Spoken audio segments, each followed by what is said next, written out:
Break के बाद अब बात करते हैं भारत में किसानों की तहरीक के हवाले से, जहां एहतजाज के दौरान दारुल हुकूमत नई दिल्ली के रास्तों पर अभी भी धरना जारी है और गुज़िश्ता रोज भारत में नाम नहाद जमहूरियत के दिन की परेड की जा रही थी कि किसानों ने अपने ट्रैक्टरों से सड़कों पर मौजूद रुकावटों को रोंदते हुए तारीखी लाल किले पर खालिसा तहरीक का परचम लहरा दिया। जी जनाब, और निशान साहब ये आप देख रहे हैं जो झंडे चल रहे हैं, इसमें ये जो तब्दील किए जा रहे हैं, इसमें जो एक झंडा है ये सिख मजहब का मुकद्दस परचम है जिसको निशान साहिब क्या कहा जाता है, और उसके साथ ही हमें खालसा के परचम भी नजर आ रहे हैं। और जब खालिस्तान तहरीक अपने उरूज पे थी तो ये परचम हमने पूरे पंजाब में, भारतीय पंजाब में दिखाई देते थे, और अब ये परचम दोबारा नजर आ रहे हैं, which is definitely alarming situation for Delhi. लेकिन ये दिल्ली सिचुएशन जो है ये खुद अपने ऊपर लेके आया है, बिकॉज ये किसान तकरीबन 2.5 महीने से यहाँ एहतजाज कर रहे थे, 6 महीने का राशन लेके बैठे थे, लेकिन पुलिस इनको प्रोवोक कर रही थी कि ये मुतशद्दद हों, और फाइनली ऐसा हुआ। दिल्ली पुलिस का कहना है कि किसानों के एहतजाज में 80 से ज्यादा एहलकार और अफसर जख्मी हुए। किसानों ने दारुल हुकूमत नई दिल्ली पर 10,000 ट्रैक्टरों के साथ चढ़ाई की। गुज़िश्ता रोज किसानों को रोकने के लिए पुलिस ने आंसू गैस का भी बेदरीग इस्तेमाल किया, लेकिन किसानों को रोकने में नाकाम रही। पुलिस तशद्दुद के दौरान मुतादिद किसान जख्मी हुए और एक शख्स हलाक भी हुआ। शहर में कई इलाकों में मेट्रो स्टेशन बंद कर दिए गए, जबकि इंटरनेट और टेलीफोन सर्विस भी मुअत्तल कर दी गई। भारत में ज़रई इस्लाहात के कानून को गुज़िश्ता बरस सितंबर में मंजूर किया गया था, और इसके बाद से हमने देखा कि किसानों का ये एहतजाज जारी है, जिसमें दारुल हुकूमत नई दिल्ली का घेराव कर रखा गया है। किसानों की ये तहरीक कई हफ्तों से जारी है।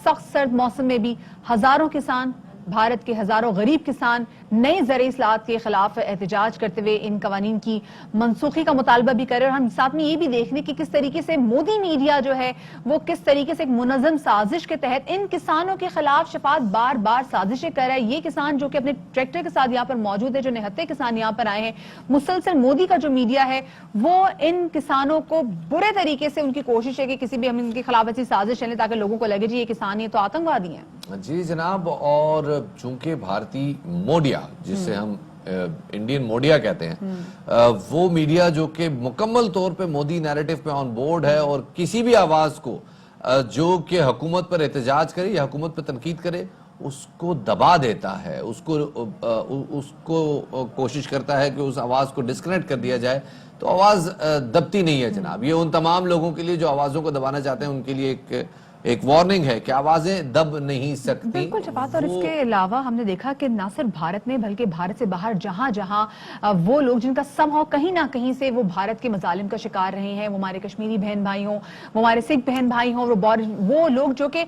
हिंदू अक़लियती का पार्ट हैं, वो भी चाहे वो कनाडा हो चाहे वो अमेरिका हो, वो इन तमाम तर जहां जहां मौजूद है, उन्होंने कल एहतजाज किया और कल उन्होंने ब्लैक डे सेलिब्रेट किया। इस हवाले से जनाब, इस हवाले से बात करने के लिए आसमा वदूद साहब मौजूद हैं, उन्हें शामिल गुफ्तगू करते हैं। बहुत शुक्रिया जी हमें वक्त देने के लिए। पहले तो जरा ये बताइएगा कि कल भारतीय यौम जमहूरिया था। भारत ने सन 1950 में जब अपना पहला कॉन्स्टिट्यूशन अडॉप्ट किया था, ये उसकी सेलिब्रेशन कर रहे थे वो, लेकिन कल यौम जमहूर के मौके पर किसान 90,000 किसान रिपोर्टेडली, और जैसे वो अपने आप को प्रोक्लेम करेंगे, तकरीबन 3 लाख किसान मौजूद थे, 10,000 ट्रैक्टरों के साथ मौजूद थे। एक बड़ा अजीबोगरीब मंजर देखा हमने दिल्ली में, जो इससे पहले कभी नजर नहीं आया। कैसे देखती हैं आप इसको? थैंक यू जी, आपने मुझे इनवाइट किया।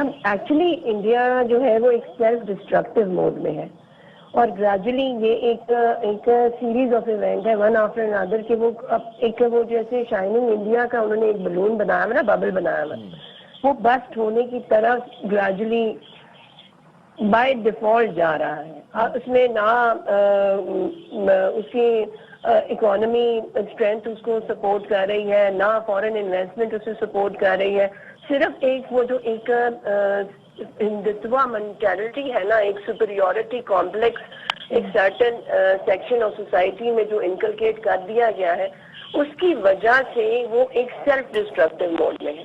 अगर इसको इसी तरह से छोड़ दिया जाए तो ये बहुत जल्द एक बहुत अनफॉर्चुनेट फेट को एम्ब्रेस कर लेगा। और हम जो ये किसानों की अभी जो मूवमेंट चल रही है,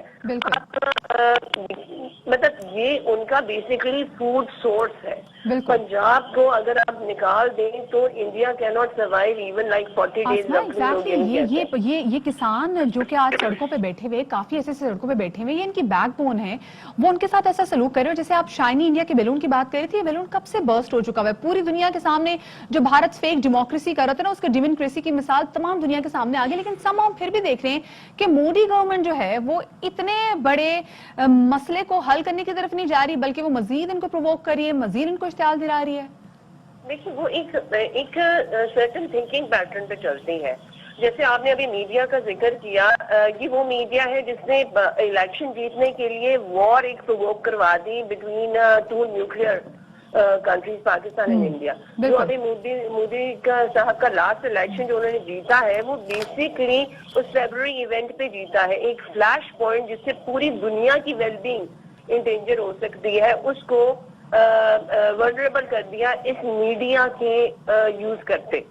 तो आप एक थिंकिंग पैटर्न आप देखिए ना, वहां पे किस किस्म की एक थिंकिंग पैटर्न पावर में है, और ये ग्रेजुअली स्ट्रॉन्ग होता चला जा रहा है। और मैं आपको बताऊं, जैसे ये तो हिस्ट्री बताती है, जब भी आप एक जुल्म एक लिमिट तक पहुंचता ना, फिर उसकी डाउनफॉल आ जाती है।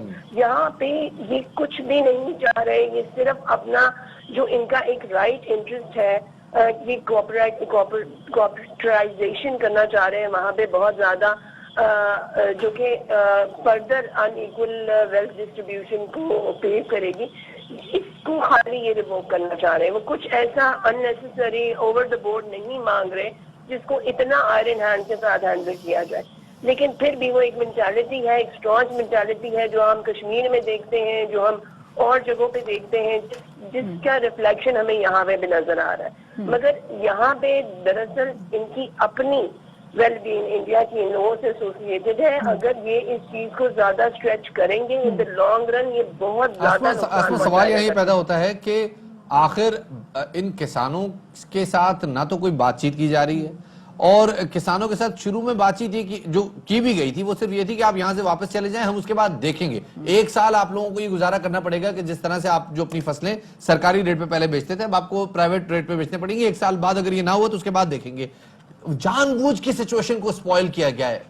क्या चाहती है नरेंद्र मोदी गवर्नमेंट?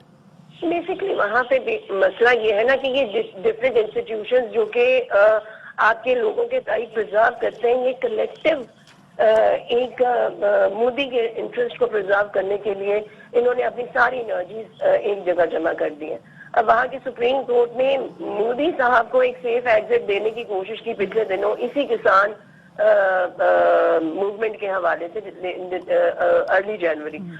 आप देखिए, रोक नहीं सकते हैं जब भी आप कोई अपने रोटी के बारे में खड़ा हो जाए ना। बात कर रहे थे, एक सैचुरेशन लेवल है, जुल्म एक हद तक ही बर्दाश्त किया जा सकता है। बहुत शुक्रिया जी, आसमा हमारे साथ वो मौजूद थी।